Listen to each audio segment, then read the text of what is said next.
5 Live Formula One.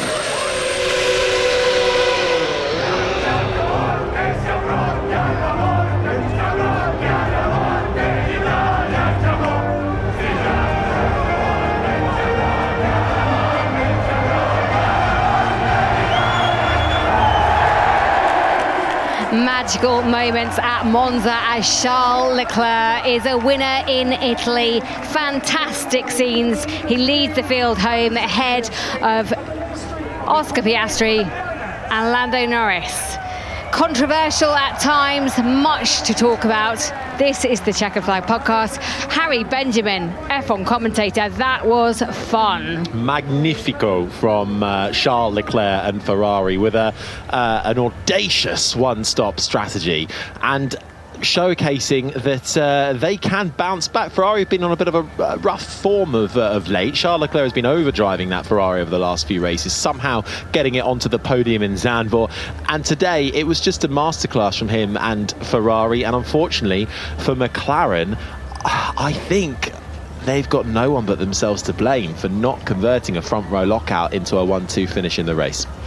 Alice Powell, F1 expert. Whilst the podium brought great highs, I think it will mean much thinking needs to be done at McLaren.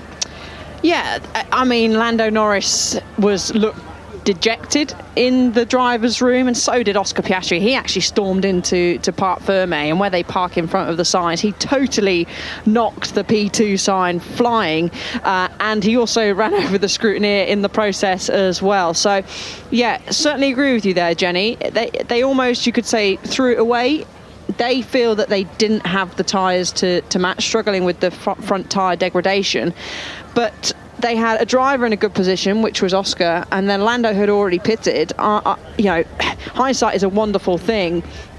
They could have maybe left Oscar out for a little bit longer, because at that moment in time, the lap times were pretty much identical to the Ferraris. Oscar was setting, you know, actually slightly faster lap times than Leclerc. So I think Ferrari, plain and simply, just thought, well, we'll do the opposite to what McLaren did, and it ended up working.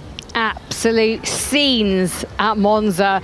And Harry, it gives a very intriguing last 8 races. We go to Baku in 2 weeks, but at the moment in the championship, yes, Max Verstappen is still leading. Yes, Red Bull are still leading, but the gap is closing.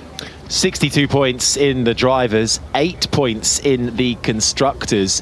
And don't rule out Ferrari being in the frame as well. They're not far behind, currently in 3rd in the constructors, chasing McLaren. So it's looking tight at the top, and that is going to go to the wire. And a weekend from Red Bull, a poor weekend from Red Bull. Max Verstappen only managing 6th at the end and just off colour.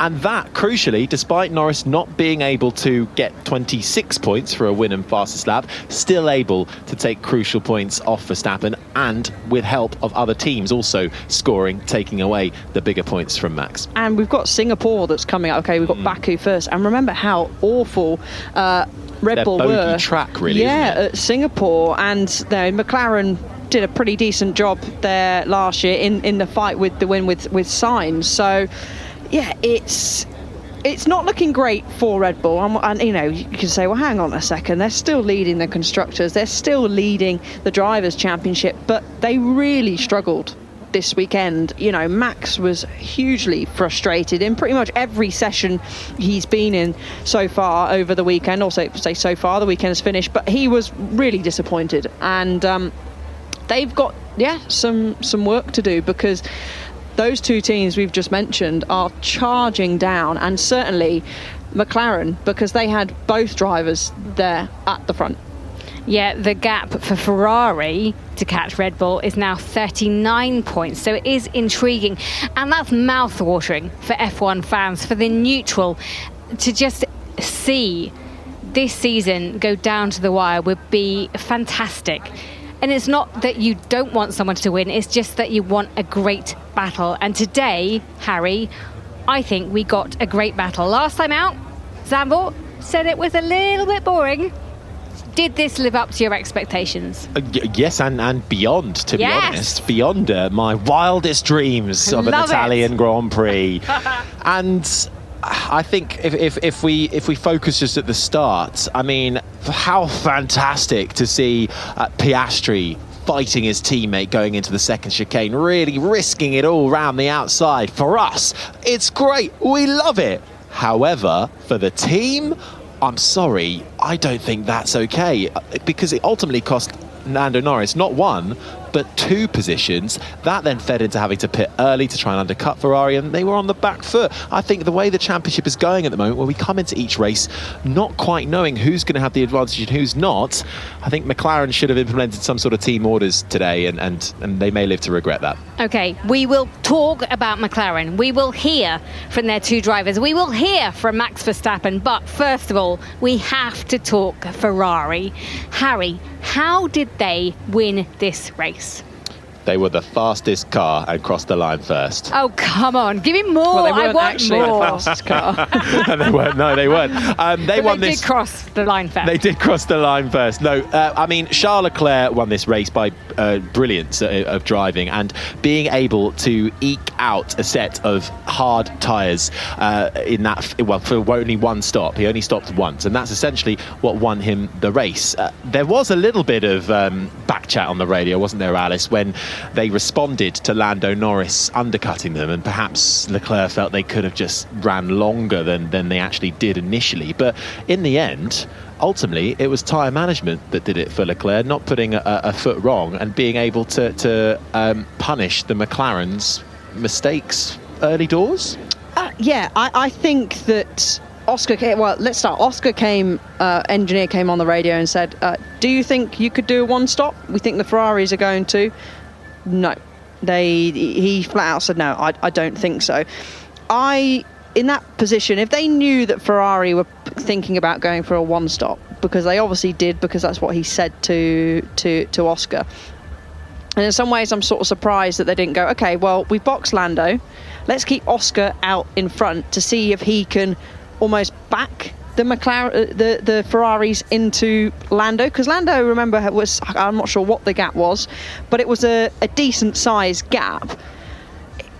Then, I mean, hindsight's a wonderful thing, but I think that McLaren possibly panicked a little bit, and Ferrari decided, actually, well, we're going to stick that to them and to do the 1 stop, which is what won them the race. And it's not just down to the team. Leclerc, obviously, on the radio said the strategy was 100% fantastic, but he had to drive the car. He had better tyre management and pace than his teammate, Carlos Sainz, who dropped to 4th place. But yeah, it was just a dream day for Ferrari. I mean, Charles Leclerc looked physically and mentally exhausted by the end of that race.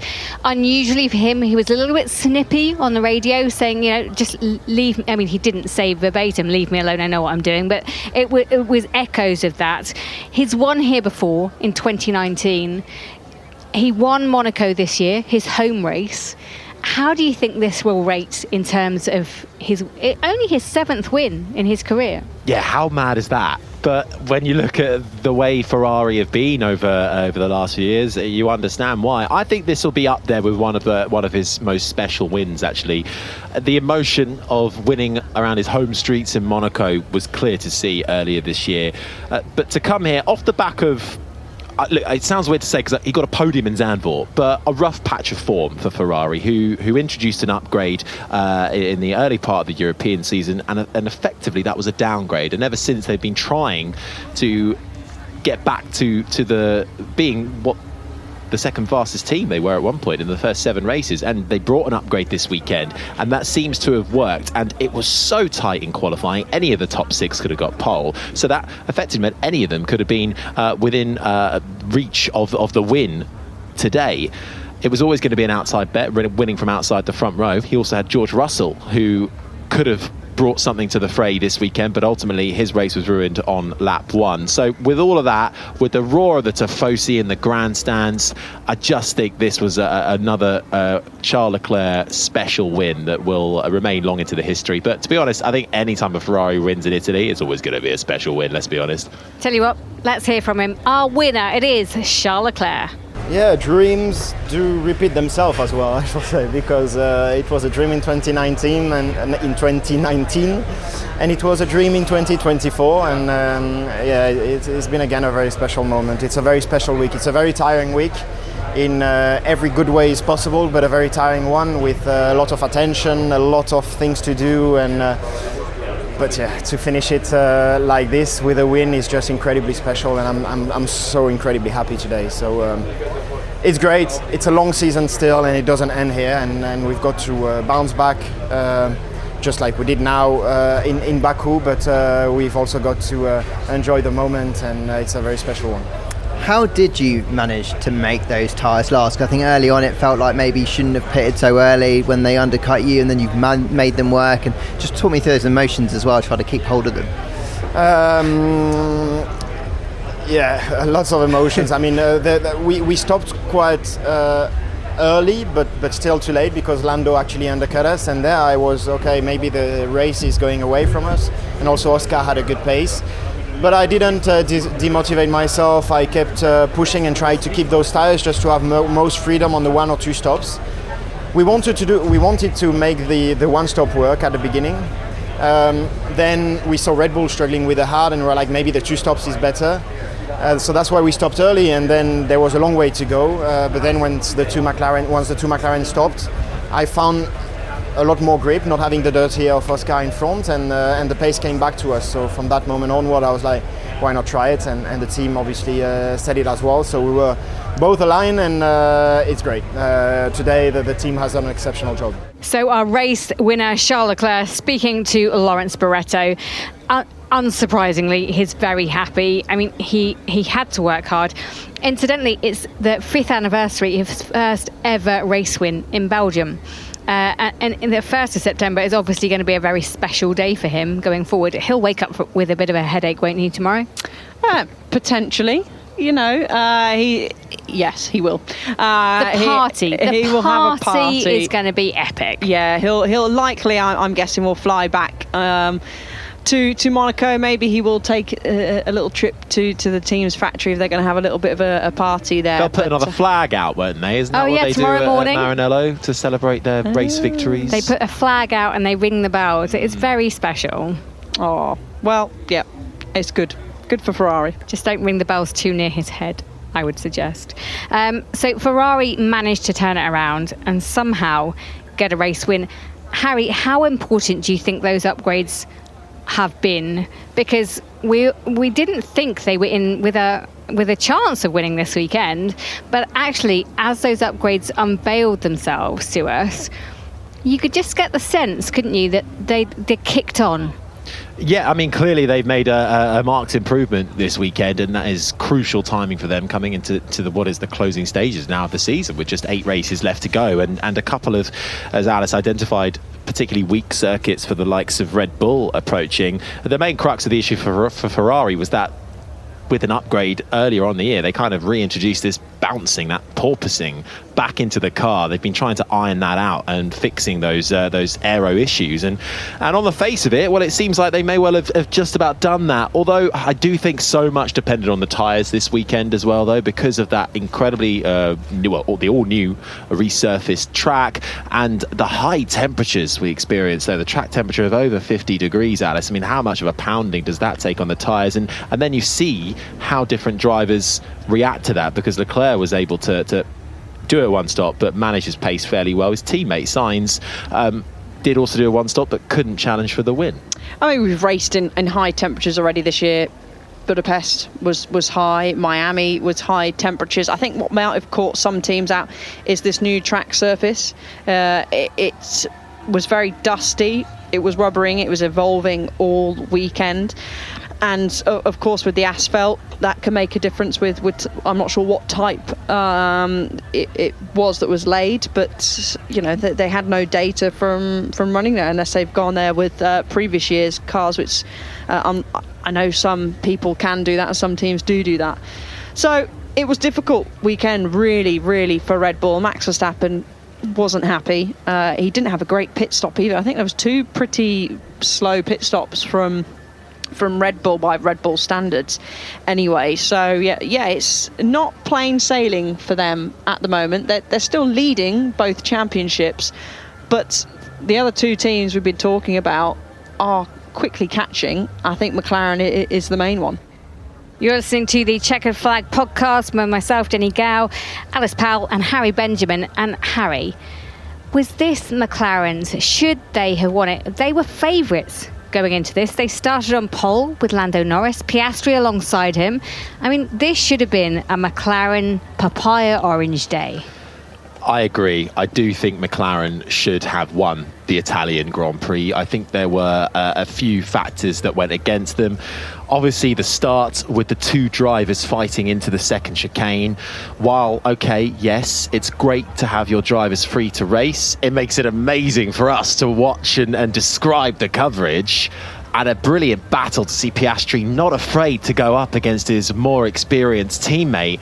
But ultimately, whilst Piastri did get through and both lived to fight the next corner, what that move allowed was for Charles Leclerc to get through as well, halfway through lap one. And once then, you're on the back foot, Norris is in traffic, he's not able to get that little bit of clearer air to help manage those tyres and the degradation with them. Then they were on the back foot. Then Norris had to come in early and undercut and try and get back ahead of Leclerc. And from that moment on, McLaren were on the back foot from lap one. And ultimately, I think, no matter how harsh it may be and no matter how much I want to see drivers race and teammates fight it out, for McLaren, I think they should have stepped in before the start of the race and gone, look, don't try anything in these corners. If you can make a move down the main straight, fine. But on lap one, don't ring it round the outside through the second chicane, because Alice, that is a tight move to make at the best of times. It is, but for me, from a driver's perspective, I think they should be allowed. So you're going to be against it anyway, against me. I mean, you've got to trust your drivers, because if you don't trust your drivers, that relationship starts to fracture. And I think they made it clearly between the drivers that you can race each other, keep it clean. We heard papaya rules several times over the radio, but I think when you start implementing, especially, we've still got 8 races left to go, and Piastri's made it clear. He says it's too early for these team rules, because you could say he has an outside chance of fighting for the title. In some ways, I think he's on 197, or he was. I don't know if he's still.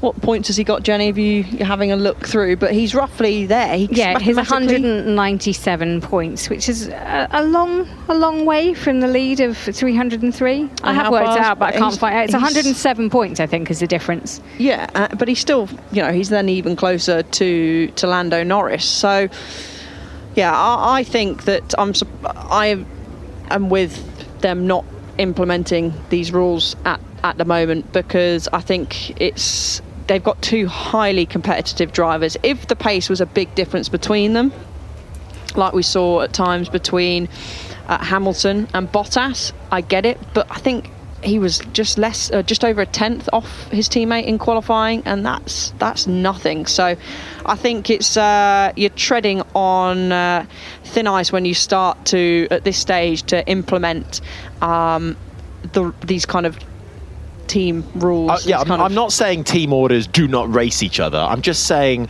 think about when you're going to make a move, because on lap one, going into the second chicane, that is risky, and when the pack is so tight, that ultimately was one of the main factors that allowed Charles Leclerc to win this race. And whilst, look, okay, Piastri is still in the running for the championship, and okay, he's actually one of the picked up the most amount of points in the last few races. Norris is ahead in the title. There are 8 races left of the season, and we're in a position where we don't know what's going to happen coming into every race. The field is actually incredibly tight right now. Any of the top 6 yesterday in qualifying could have got pole position. McLaren were lucky today that Red Bull were not up there fighting with them. They were lucky, because if they were, Norris would not have been able to take as many points as he did off of Verstappen. And, there was the Hungary incident, which, take that as you may, lost Lando Norris some valuable points, but perhaps that was a bit too early to think about championship title. But I think now they've got to, especially when they've got Red Bull tracks both strong and weak on the horizon. I think McLaren should just at least say to their drivers, right, don't try anything risky on lap 1. If you're going to make a pass, keep it clean, keep it cool. But Oscar did that though. Yeah, he did. Norris was taken by surprise and then he lost the car. I mean, and Leclerc got through. That's the crux of it. That's the point I'm trying to make, is Leclerc shouldn't have been allowed to be put in a position where he was able to put himself between the two McLarens. But that's the risk that you run anyway, trying to make a pass. You'll have a risk. And actually adding to that is that Oscar pulled away from Leclerc, so Leclerc lost the DRS and Norris still couldn't get past Leclerc. Yeah, but you know how difficult it is to overtake. I know how difficult it is to still overtake, but I think you make moves. They're the closest on lap 1. They could have left it later on in the Grand Prix and still clash. So I think... Okay, so when, for you, do you think is a reasonable time for McLaren to introduce some kind of team order then? Ever or not at all? Imagine, take. I know you're a driver. Take that out just for a minute. Imagine now you're team boss. When do you make that call? What race? Azerbaijan? Well, it depends. Singapore? It depends on the points. It depends. They're still closing the gap to Red Bull. I'd probably say when it gets really close, that's when you say within 10, 20 points, you say, right, okay, look, we've got to be careful now. No, don't do anything stupid, basically. And I think that they were quite respectful to each other. Piastri gave Norris room on the inside, and then Lando gave Oscar room. I just think that maybe Lando thought, Oscar won't do anything. He'll stay behind me. But I think it's risky because they've got a nice thing going at McLaren where they've got two drivers that are right there. What other team really sort of has those drivers within a tenth of each other? Red Bull certainly don't, so they don't want to really upset the apple cart and go, well, hang on, I'm still fighting to get wins and podiums here. So, and I only qualified sort of half a tenth off my teammate. Why should I then have to yield? The last things I've got to throw at you are... This is going to be a long podcast.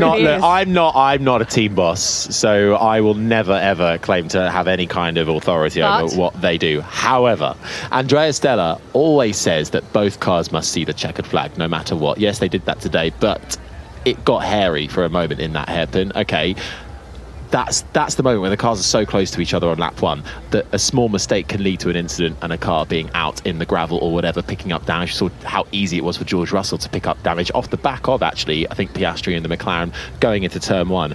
But the other thing I think is, whilst all the focus at the moment is on McLaren catching Red Bull in the constructors, after today's performance from Ferrari, they're not that far behind. And ultimately, McLaren's main objective is to secure the Team Constructors' Championship. That's what Andrea Stella wants, that's what Zach Brown wants, that's what gets them the money. And if they're squabbling for position while they're fighting mathematically for a Drivers' Championship, but as a result of doing it, they're letting a Charles Leclerc through, they're letting a Carlos Sainz pile on pressure, they're letting Ferrari get valuable points, I don't know. I just think that's something to bear in mind, Jenny.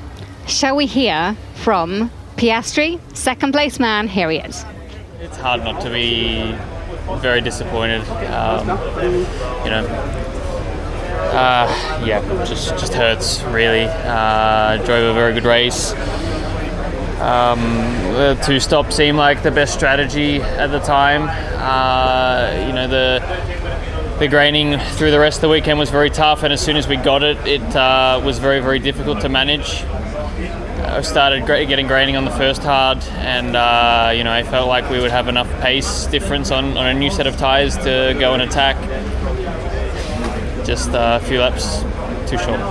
When you were kind of put back out and you had that gap, at that point, did you think it was a bit too much to claw back? I thought it would be tough, but I thought it would be possible. With the pace I had at the start, I think I was catching nearly 2 seconds a lap. Had a few people that weren't very helpful. Stroll was driving like he was in his first go-kart race, so that cost a couple of seconds, and just a bit painful. But I think we pretty much needed everything to go right in that last set of hards, and just ultimately wasn't quite enough. So that's Oscar Piastri. He finished in second place.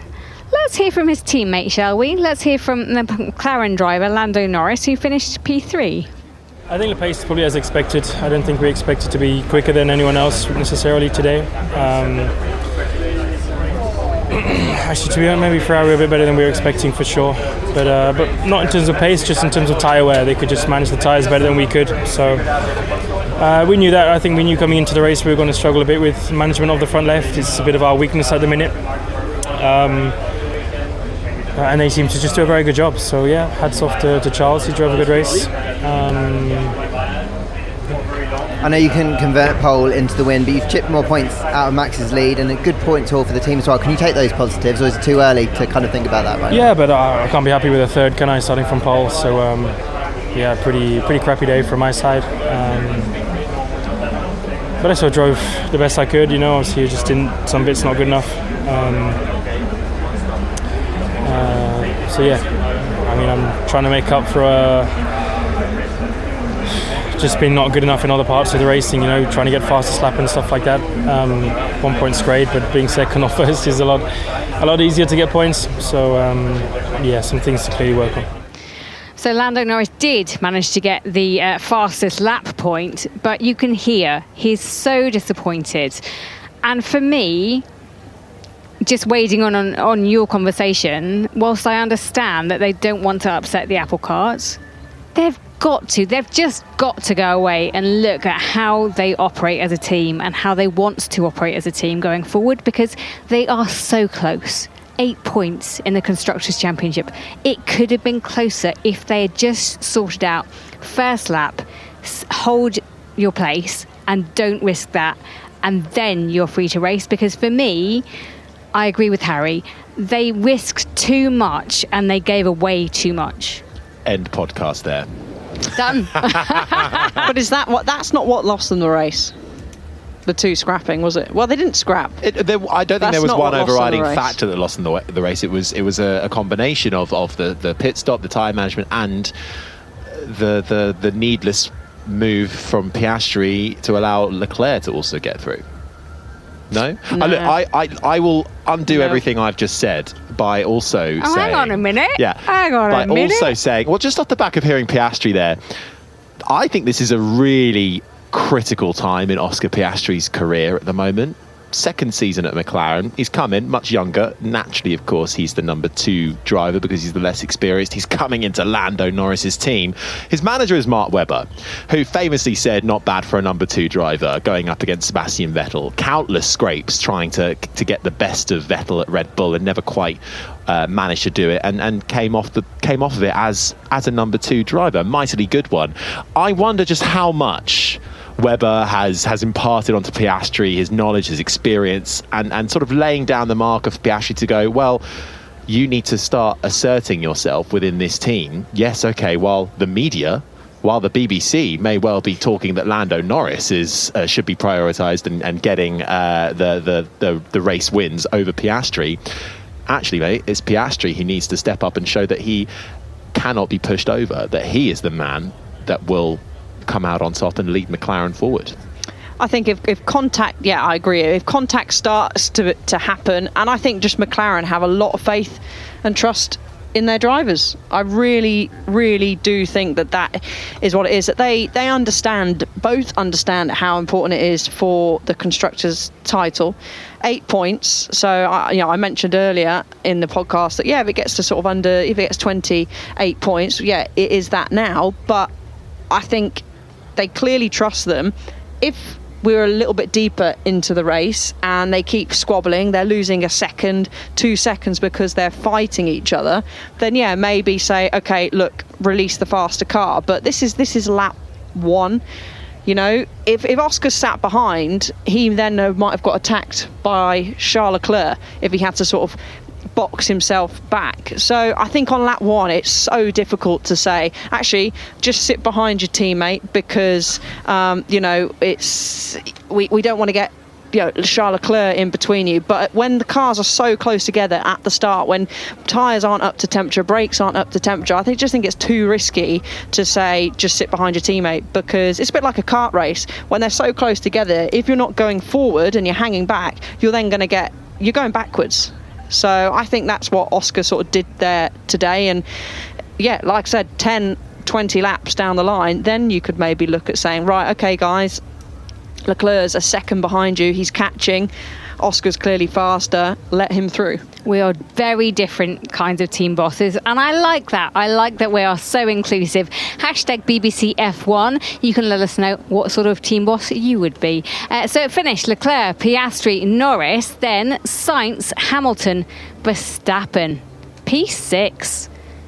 Was there anything more he could have done, Alice, to get more out of this race? It just felt like a bad weekend for Red Bull. Yeah, and we saw some of the onboards, and it didn't look pretty for Verstappen. He's been struggling all weekend with his Red Bull. Perez has been struggling too, and I don't think there's too much else he could have done. Even if their pit stop went much smoother, there was still quite a big sort of gap to Lewis Hamilton. 15.1 seconds was the interval between him and Hamilton. Of course, he had to box again because of the going onto the medium tyre, I should say. But yeah, it was not an enjoyable day for Red Bull. Let's hear from Max Verstappen. To be honest, I wasn't really frustrated throughout the race. I was just doing my own race. The pace was not there, but yeah, we had a bad pit stop. I think that our strategy was not on point today, even though, of course, it wouldn't have changed our position. I think we could have done a better race in general. It doesn't help that you can't run full power for most of the race with the engine, because we had an issue. All in all, a pretty bad race. Yeah. You mentioned obviously that engine issue, just the chassis generally, rest of the others. Just how are you feeling about the fact that things seem to be slipping a bit? Yeah, it's really bad at the moment, and before Baku we have a lot of work to do to basically change the whole car. An engine issue? Need to change the whole car?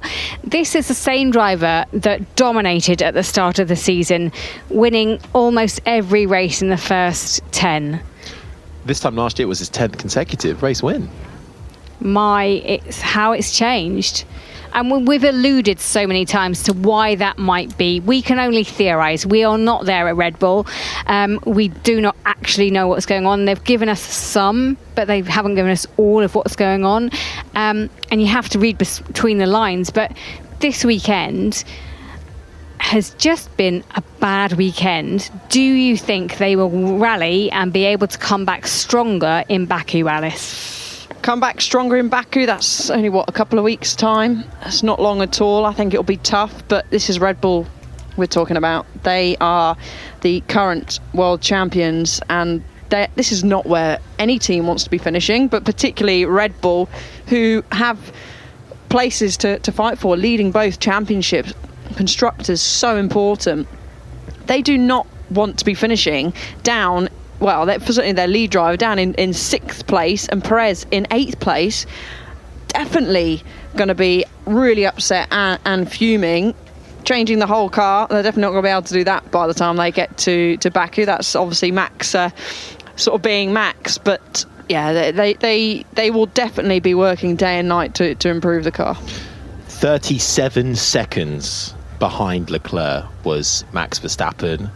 54 seconds Perez off the lead, so about 17 seconds off the back of his teammate. 37 seconds off the lead of a race for Max Verstappen. Last weekend it was 22. I'm not liking them odds. I mean, this is the implosion of Red Bull, surely, that we are witnessing right now. And they brought upgrades. They were trying out this Frankenfloor in practice, which I think, to me, that screams we don't know where we're at, we don't know where we're going, because they never used to do that in recent history of Red Bull, with Adrian Newey at the helm, of bringing and trialling different bits of floor, trying to find a way forward. I think, whereas, not long ago, a few months, we were describing Mercedes as the team that is lost, I hasten to say that I think Red Bull are a bit lost right now. Yeah, but you can look at the results. I feel like we're arguing a lot and bickering here a lot more word from you. But you could say, look where Ferrari were several races ago. this is how Formula One and motorsport can change. You can be nowhere, and now Ferrari are winning a race. You wouldn't have said like sort of 3 races ago, well, Charles Leclerc's going to win the Italian Grand Prix. You'd be like, you having a laugh? But I think it's the bigger fall for Verstappen than it is for Ferrari. Ferrari have always been fluctuating up and down. Sometimes they're there and it's great. Oh my God, Ferrari are back. Next time, oh, they're floundering again. Bad strategy call. The upgrades aren't working. Off the back of such domination from Red Bull and Max Verstappen, what emphasises it more to me is how big the fall from grace has been. It's been, sorry, Jenny, it has been a big fall, but don't rule them. You can't rule them out. You really, and particularly Max Verstappen, you'd be silly too. Let's move on anyway. We've delved enough into this subject. Russell was 7th, 8th Perez, Albon 9th, 2 points for the Williams driver, and much needed as well. And we have to say, his teammate Colapinto, new in this race, did another fantastic job of getting 12th. Williams, after a bad weekend, have gone good. Well, I think a great job by Franco Colapinto, starting off very good. It's not easy to hop into a Formula One car. Nick de Vries, obviously, he did it here a couple of years ago and did, I think, a good job. Yeah. Jumping in. So yeah, it's Colapinto, first race under the bag. He's got used to everything. Got used to a bit more used to the team. Qualifying the 4 Max is very, very different to Formula 2. He goes well at this track anyway. But no, he's survived his first Formula 1 Grand Prix, and good job, very good job. Very impressed by Colapinto. I think James Vowles and Williams have been proven absolutely correct in their decision to drop Logan Sargent for the remainder of the year, and being Colapinto the man they pick, made the one-stop work, kept pace. Actually his fastest lap was a 10th quicker than his teammate Alex Albon did over the course of a lap. Now there's always caveats involved with that throughout the race. Colapinto also had to come through a lot of traffic. We actually expected him to get through into Q2 in qualifying. He was out in Q1 with a mistake, but we won't hold that too much against him. He wasn't the only one to run out wide out of the second Lesmo. Max Verstappen did it as well. I think he had some good action with Ricciardo, Hülkenberg and Stroll got a bit of race experience, survived the start, Alice, as you say, didn't make any silly mistakes, didn't crash the car, brings it home, solid 12th place, and Albon is 3rd points of the season. Crucial for Williams now. They have a car that can score points with this upgraded car. To the end of the year, they need to be picking up 9th, 10th, and on a bad day for those ahead, maybe even a 6th or a 7th place to try and overhaul who are in front of them. It's Haas and Alpine who are ahead of them in the Constructors' Championship. And talking about points, the final point today went to Kevin Magnussen, yay him, but points have accrued on his super license, and I've just had official word from the stewards that they will suspend his license for the next race, so he will not be able to take part in Baku. Cue Mr. Behrman then. Yes. Well, this was always on the cards, wasn't it? And this was he got 2 penalty points for his incident with Pierre Gasly going into the second chicane, locked Harsh. up down the inside. They made wheel-to-wheel contact. They both cut the chicane. You feel that was harsh? I think it was harsh, giving him 2 points for that. Yeah. Should we hear from him Yeah. and see if he Let's thinks go it's for it. harsh? Happy with our race. I mean, I don't know what's going on with these penalties. I mean, what's the point? We had a slight contact into turn 4, no damage on either car. It had no consequence. Nobody lost anything. We both missed the corner, but hey, we're racing. I just don't get the point, honestly. So I saw Nico almost, at 300 kilometers an hour, almost hit the barrier with the contact with Ricciardo, and he got 5 seconds. I got 10 seconds for this, so at this point, I don't know what's going on. So happy with today's point. Happy with the balance and the performance in the car and the strategy. So we can take that onwards. Is it the kind of thing you're going to talk to the stewards about? Yeah, I have to. It doesn't make any sense. It makes zero sense. So Kevin Magnussen clearly upset. So he gets 2 penalty points for the incident along with the 10-second penalty. And those 2 penalty points take him to 12 for the year. It's accrued through the year. So that 12 means that his licence will be revoked for next race, and someone else, Oliver Behrman, will probably get parachuted into that race. We haven't seen that since Romain Grosjean, and that was in 2018? 12. It was way before that. And that was before the points were introduced. He was just banned for having a horrendous crash in Turn 1 at Spa. I think Magnussen's hit the nail on the head, though. That's a justified argument. It's way too harsh to give him 2 penalty points for that. I know we've seen that done before, but when you make the case in the likes of Nico Hülkenberg, who was battling with Daniel Ricciardo basically forced Hülkenberg off into the gravel at one point, and then and got a time penalty for it.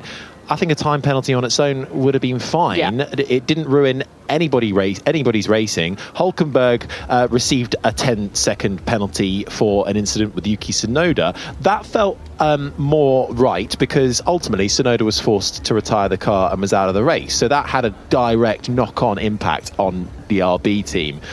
I will be shocked if Kevin Magnussen and Haas do not appeal this decision, and I just hope that there is a sensible outcome to this in time for Baku. We have a week off before then.